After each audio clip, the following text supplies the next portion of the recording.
No hubo ningún amonestado. Mansur levanta. Pelota contra el área. ¡Penal!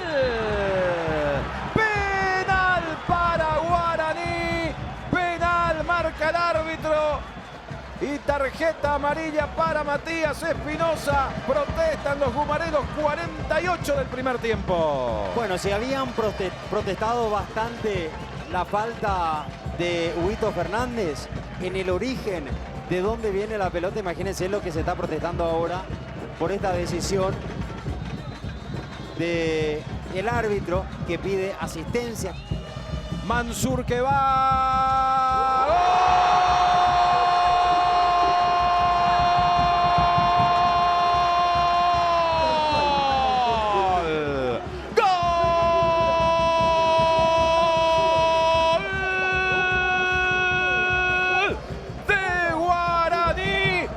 Agustín Mansur de penal, le pegó hacia el medio del arco. Silva se arrojó sobre su derecha y el aborigen ahora sí puede celebrar, puede gritar gol. Ese grito atragantado en la jugada de Ferfer, esta vez puede salir con todo, porque de penal Mansur en el minuto 51 todavía de la primera parte adelanta al aborigen, que sigue firme en la pelea por el campeonato. Guaraní 1, Libertad 0. Y muchos recuerdan ese grito atorado que bien contaba Hugo, que lo involucraba a la Fiera Fernández con ese gol que terminó anulándose.